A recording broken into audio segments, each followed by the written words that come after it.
What's going on, everybody? Welcome back to 10 Minutes with Josh. Thanks for tuning in. Before we continue, please like, subscribe, leave a comment. That helps the algorithms and helps me out. Today, I'm going to talk about one of my favorite quotes, and it's a quote that's been near and dear to my heart. It's stuck with me since I read it probably 5 years ago or so. And it's from this book, Digest by Quintus Curtius. And the quote is, "A man is often the cause of his own misfortunes." So this is a series of essays written by Quintus Curtius, and you can find this online. I'll leave a link to Amazon. It's great. It's just world like wisdom and his insights to a lot of subjects. And he's a very smart guy. He's translated tons of old books and documents and good stuff. So look him up. A man is often the cause of his own misfortunes. Now, you could get defensive when you hear that and say, well, this or that, this happened to me, or you don't know the story, or blah, blah, blah, blah, blah. Absolutely. I'm not putting a coat over all this stuff, right? But what I am asking is that you reflect. And he says that in the book here. And I talk about reflection all the time. You need to reflect on what happened in the situation. It's so easy to cast blame on others. It's so much easier to find excuses. So much easier to not look at yourself, right? Now, I know a lot of guys. I know a lot of guys from the barbershops over the years. In the barbershop, I'm talking to 15, 20 guys a day. I have an extended family. Huge family that I'm very close with. Got tons of friends I grew up with. Know a lot of guys. A lot of guys have a lot of issues. We all do. We're human. We all have a lot of issues. We all have a lot of problems, and problems are going to continue to come in life. They always do. That's guaranteed. But when you reflect on your life and you look at things that went wrong, either little by little or a big bad decision. Let's look at more of the little by little, the little decisions daily that change over time, that change you over time, or lead to these new situations that you're in, or these big problems that you're in. And often when you really reflect and you really took a bird's eye view and look down at your situation, you are the source of these problems. What was it? What caused it? Was it anger and quick temper? Was it weakness? Was it laziness? Was it just carelessness? What was it? You can usually source it to something like that. It usually brings you to the source, right? A man is often the cause of his own misfortunes. These guys have all these problems in their lives with their daughters and their children and their baby mom and all this stuff, right? Their ex-wives but do you ever take a step back? And you can talk to these guys and say, okay, what happened? Oh, well, she did that and she did this and blah, blah, blah, blah. It's like, whoa, whoa, whoa, whoa, whoa. Hold on. I've done this before. I've said, hold on. What about you? You've been this perfect man? As men, we're the leaders. We are the ones who bring order and take the emotion out of things sometimes and look at it realistically. So you need to do that with yourself. Take the emotion out. Take a step back and say, hold on. If only I was more, reliable, confident, decisive, careful, maybe it wouldn't have led to this. Why are you in this situation in the first place? Think back. Did you lose a job and did you not get a job back? Did you give in to the ways of the world and the sinful nature of our hearts? What was it? What was it? In the Bible it says, when I was a child, I thought like a child. And now I'm a man, I think like a man. Are you still thinking like a child? Are you still handling adult situations like your teenage self would? It's so easy to behave that way. It's so easy to hide in the darkness, to hide in your shame, and to have self-pity. It's so easy to numb yourself with drugs and with alcohol and with hanging out with the wrong people who are all just like you. It's easy to avoid the situation at all costs. It's easy to ignore the phone calls, go ghost, disappear for a few days, deeper and deeper and deeper down the wrong path. It's way harder to deal with these tough situations. It's way harder to take ownership of your life, take responsibility of your life. And this is where, when you start to face these things head on, this is where stuff starts to really change. And not just in your life, but I'm talking generationally. Generationally change. Think about that. If you come from a line of just failures and problematic men, because it's always the men. It's always the men. Problematic men. And now there's you. You can be the change for the generations. I hope to be the change for the generations myself. How are you handling life's situations that are getting thrown at you? A man is often the cause of his own misfortune. A few years ago now, I was in the midst of planning to propose to my now wife.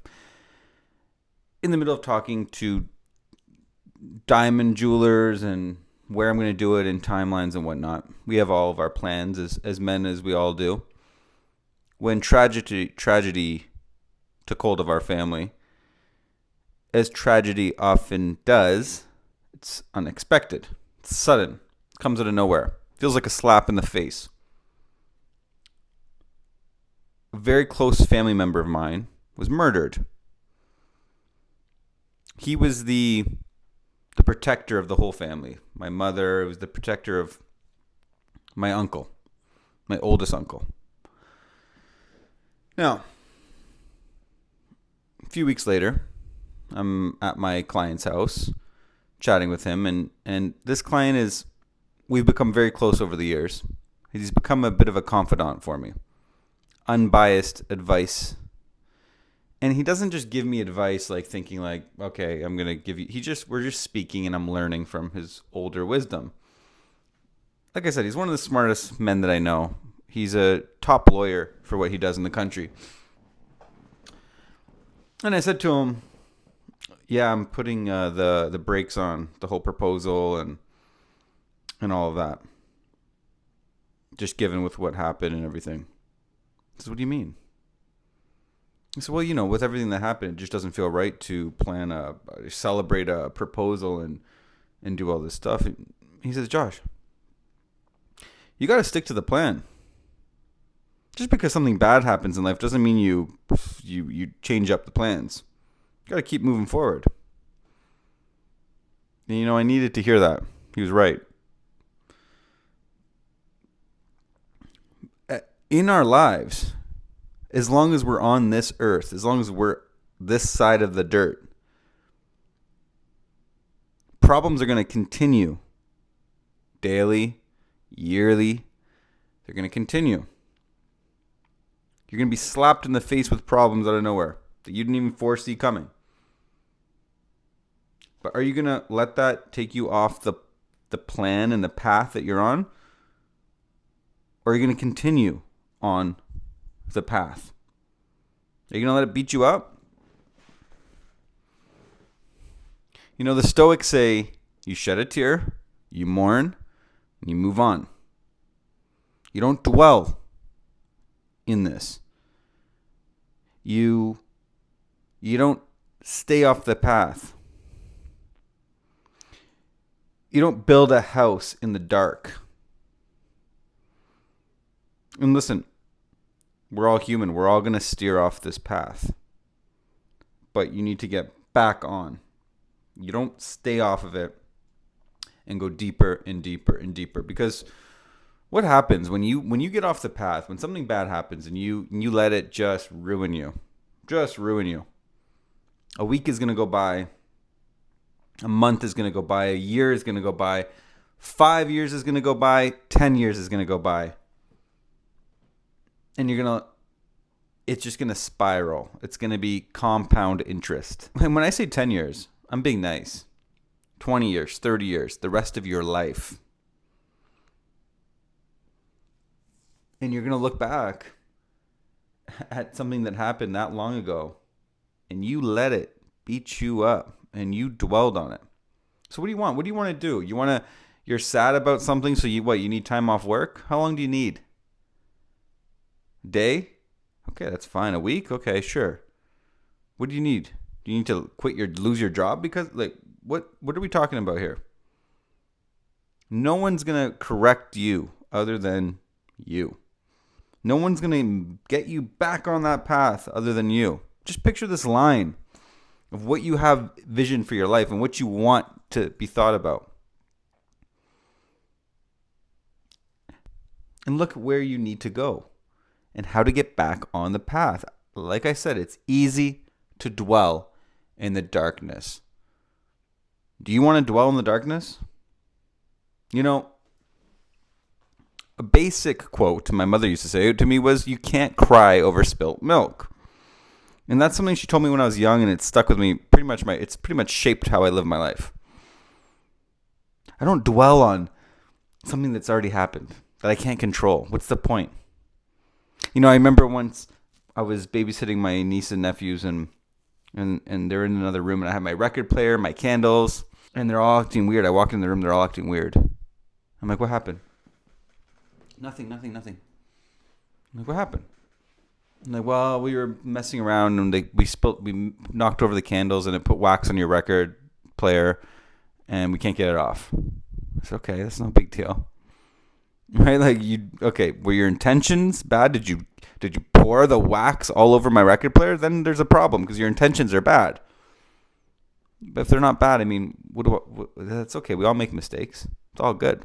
Not a big deal. Everything beautiful collection of espresso cups I've collected all around the world.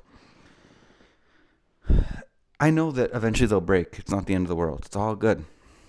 Where's your heart at? Don't dwell on bad things happening that you can't do anything about. And I know this is going to cut a nerve with certain people, and yes, I don't understand the whole story. Sure, your boss is a piece of crap, and he's a difficult guy, and he fired you, and you were doing nothing wrong. Well, there's crappy people out there, and that happens, and it's a good thing now that you are cut off from him, and you can find a new job and in the same industry and keep moving forward. It'll give you a chance to redo your resume and reach out to people, connect with people, maybe do something you haven't had a chance to do, whatever. But imagine you just got fired and you're like, all right, that's it. I'm going to start getting drunk and start taking Oxy and, being depressed. Whose fault is that now? Is it still the boss's fault? Is it still your ex-employer's fault that you got fired for his doing, not you, and now you're on drugs and you're on unemployment insurance and you are spiraling downwards for 6 months? Whose fault is that now? Bird's eye view. And you need to talk to these, you can reach out to a close friend who's going to give you real advice, truthful, friendly advice. And you can run these things by him, and a friend should say, well, here's where you went wrong, right? A man is often the cause of his own misfortunes. And I'm going to say it's like 95% of the time. You can stem it back to you.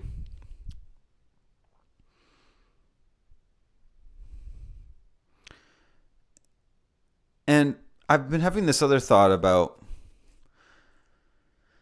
prisons and men creating these prisons in their lives. I'm not talking about prison. I'm talking about prisons in their lives. And look out for another video on that because it's something I've been thinking about for a while now. And it has to do with this topic. Anyways, that's it for now. Like, comment, subscribe. Let me know if you think I'm dead wrong here. Or let me know if this made you think, to reflect and to write things down and to take a bird's eye view on your life and an honest account for your life. And in this book, in that essay that Quintus Curtius writes, one of the advice in the anecdote that he gave was to correct it for the future. So the future, you don't make these same problems, these same mistakes again. That's it for now. Ciao, ciao, guys.